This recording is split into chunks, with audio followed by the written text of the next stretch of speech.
Hey, hello. How are you guys? I'm the real Wyatt. Welcome to the channel. I have nothing else to say, but just keep watching. You might enjoy it. It might be scary, might be adventurous. Who knows? You're just gonna have to trust me on this and see what happens. This is called Night Call. Now, this is probably gonna be a longer game, so I'm probably gonna make a series out of, depending on how it goes. I think you play as like a cab driver, and something happens to where you're almost killed, and you become some sort of detective, basically trying to find out who tried to kill you. And by the way it looks, and by the way they were talking about it, it's gonna have some kind of suspense and scary aspects to it. So, sounded good to me. It was free. It's on Game Pass if you guys want to go check it out. But we'll see how it goes. So let's get into it. Free roaming. What? Am I gonna free roaming? I don't know. Maybe we'll check that out later. Let's just do normal stuff, new game, and all that jazz. I chose this game because it looked really cool. Yeah, choose investigation. Yeah, so okay, what we got here? Oh my gosh, that's really slow. Judge, victims have all something in common and the motives seem clear, but which suspect could have done it? Balance the case. Maybe you're not a taxi driver. Maybe you're just a straight-up detective. Maybe you're just a straight-up dick. Victims, something in common is clear, but which suspect? Angel of Death. Random victims, unknown motive. A weird case, slightly more difficult than the others. The Soundabout. Victims may feel random at first, but there's a connection, yet the motives... Okay, so I think this is more of a, like a... easy, hard, medium kind of, or easy, medium, hard mode kind of going on here. So let's start with the judge, so I can just kind of get used to it. Choose the difficulty mode. Story, balanced, hard. We'll do story. Money will easy, blah, blah, blah, blah, blah. Huh, interesting, interesting. So this is like kind of a, it is, but I am a taxi driver. Is that taxi in the, am I undercover? Okay. Maybe I didn't do as much research as I'd like to think, get you guys to believe me, but I did some stuff. Story mode? Story time? Am I in Paris? I'm guessing I'm in Paris. Doesn't look like Vegas.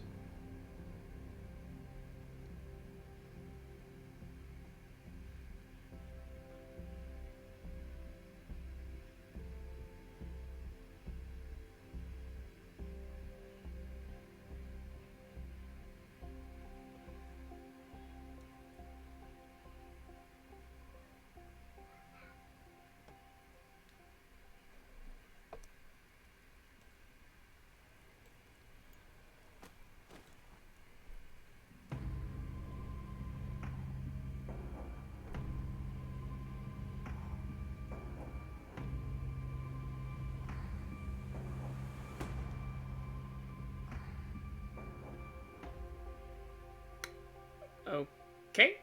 Short, sweet, easy to remember. Doctor. Dot. Here?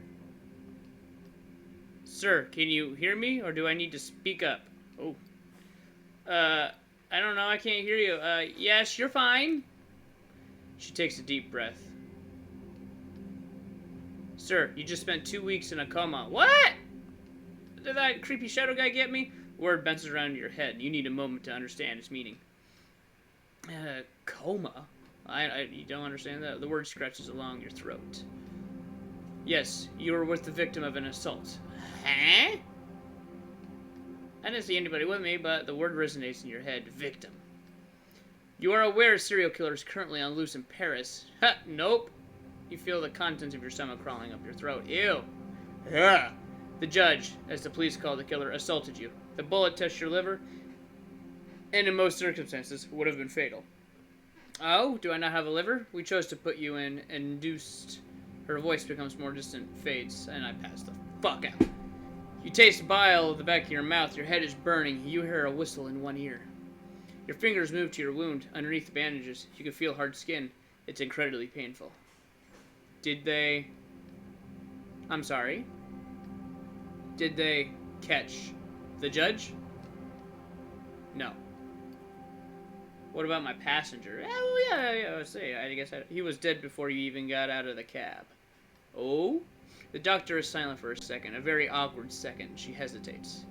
The police would like to see you as soon as possible and ask you some questions. Okay, well, I'm, kind of feeling a little woozy here. I just woke up from a, 2-week nap. So, things might not be so clear in the back of my head, After all, you're the only one who survived the judge. Oh, cool. I should put this on auto. Noise in the hallway attracts your attention. You try to turn your head to no avail. You need to rest. Well, then why are you bothering me? She leaves the room. Her voice resonates in the hallway. I don't care. He's the only witness. Another female voice joins in. A strong, authoritarian voice. You can't clearly make up what she's saying. A strange feeling washes over you. It's not pain, not fatigue. Some odd combination of the two. Before being in this hospital room, you've never realized that anger was made up of a combination of pain and exhaustion. Anger. A feeling you know all too well. Days go by, and a month later. Night 1? Okay. Well, look. I've got a bit of a problem. A real problem, that is. You have a pounding headache. It's your first night behind the wheel since the attack. Are you listening to me? Nope, not at all. I'm watching. I'm watching the road, man. I gotta drive. You catch your boss's eye in the rearview mirror. Yeah. Oh yeah, I'm listening. He stares at you for a second or two without speaking. Sometimes I wonder what goes on inside your head. You always seem so far away. Well, my head was bludgeoned like a month ago, so you know I'm listening. Okay. He's watching you closely, trying to take out what's going on in your head. Trying to make out what's going on in your head. You know I'm worried about you, don't you?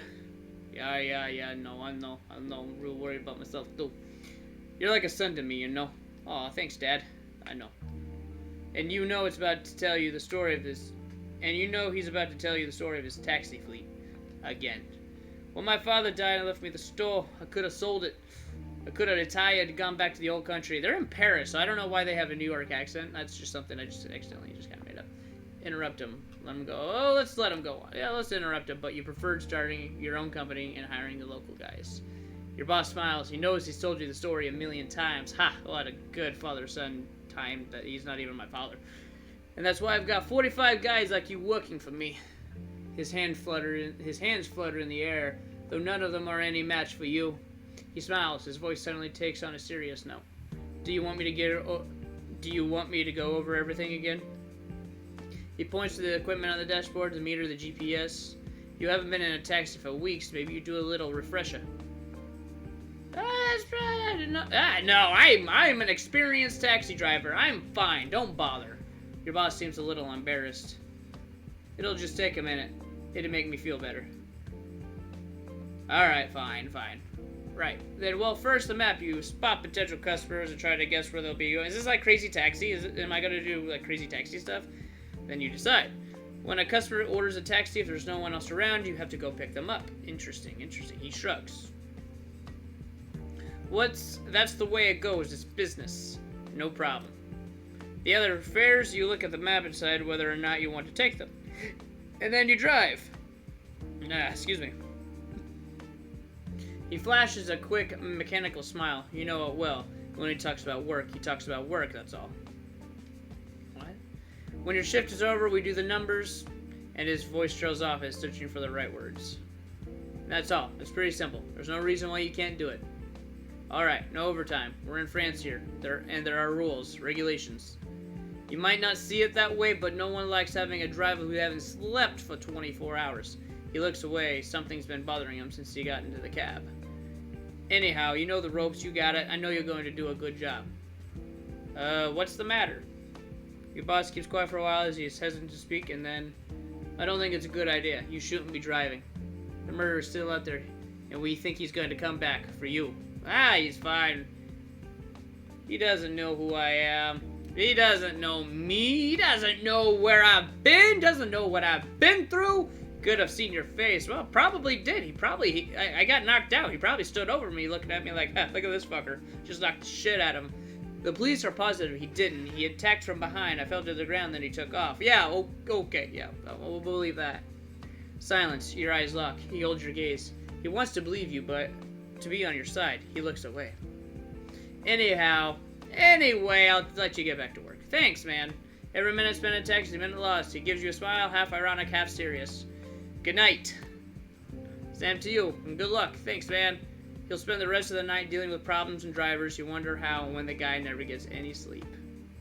Your boss opens the door, exits the cab, you watch him across the street and into the fleet garage. Oh, good. That was a good, It's cinematic. I like it. It's cinematic. It's building up to a story. It's a little slow burn at first, but I think it'll be good. A couple of colleagues are milling about. Texts are coming and going. They all ignore you, consciously or unconsciously. You are branded. You sit there a moment, then turn the key in the ignition. The hum of the engine sends a tingle down your spine. It's impossible to describe how you miss that feeling. It's back to the night shift, back to life, despite the attack, despite it all. Interesting. Very interesting. Alright, so what we got here? Oh, looks like we got a bunch of cab fares. Oh, this Daredevil? Am I picking up Daredevil? Okay, what is my objective? And I have a gas meter? Interesting. Let's go pick up that guy. Oh, do I not get to drive the cab? Do I? The heck? Français de la Nière. This is a fair. I'll accept it. That's my first drive, You immediately recognize the next passenger getting in your cab. That's the taxi. You never watch television, rarely listen to the radio. You don't read the newspaper, and yet you know Francois de la Nière's face. A polemicist, a novelist, columnist, politician too, you think. Your passenger distractedly gives you his address. You start driving. Are you bothered by all those protest marches? His question washes over you. You forgot that during the day people were holding protests. I work nights. Ah. He doesn't know how to follow up. A moment goes by before he yelps. Ah, see. There's not much chance they'd come to protest at 3 a.m., eh? It's not really surprising, actually. They want to make change, but only when it's convenient. Not during vacations, not on weekends, not at night. They make fun of us in other countries. France, the land of strikes, the land of protest marches. This country's filled with jackasses, slackers, and simpletons. But they protest nonetheless. What do you mean by that? I don't know. I just picked a fucking thing. I mean, they take the bus or the train specifically to protest. Well, yes, they certainly do like to protest. But actually, most of the people on strike just stay at home and don't work. Before you can get the slightest word in edgewise, he starts in again. Take the United States, for example. They have no right to strike. It's do or die. Ah. Spit flies from his mouth and disappears somewhere in the back seat. Ew. And they didn't become the most powerful country in the world by going on strike all the time. He snickers, his notebook appears in his hand and begins to write. Strike, protest, unrest. While businessmen and manufacturers are working around the clock, French people should be ashamed. Take a look in the mirror and decide to change, to do something. They expect too much from life. They want to have their cake and eat it too, and bite off more than they can chew. Ah, that rhymed. He's a poet. He knows it. He catches his breath. Froth begins to form in the corners of his mouth. And meanwhile, the world keeps turning. While the strikes twiddle their thumbs, workers are working. No, struggling to get the job done. That's better. Idiotic protest marches. I must be writing all these down. The Frenchest thing and the stupidest. We have to look at the masses in the eye and say, oh! Masses in the eye and say, you do not own the streets. You should not wield them like weapons. He suddenly raises his eyes and looks at you. They are unfocused and his complexion deathly pale. Are you okay? Passenger's gaze wanders somewhere beyond the windshield. I just remember that I once marched and it just came back to me like an old childhood memory. I can see it clearly from Versailles to Paris. I can picture the banners, the songs, and the people's faces. There were so many of us. We got up at dawn, thousands of us, and we marched towards the capital. Our pure and wholesome voices rose up. His voice shakes a bit. What were you marching for? It was a cry from the heart of the right for the high-quality religious education while France was being crushed by the weight of socialism. We were being ideologically purged, completely disseminated. It was the end of parochial schools. The end of our culture as we know it. I'm sorry if I butchered that pronunciation. His voice trembles. Did you win? Yes, we won. So, protesting is okay then. His forehead pitches forward as if his head were too heavy. We weren't being heard. We weren't being respected. Perhaps you were right. A single finger interrupts the conversation.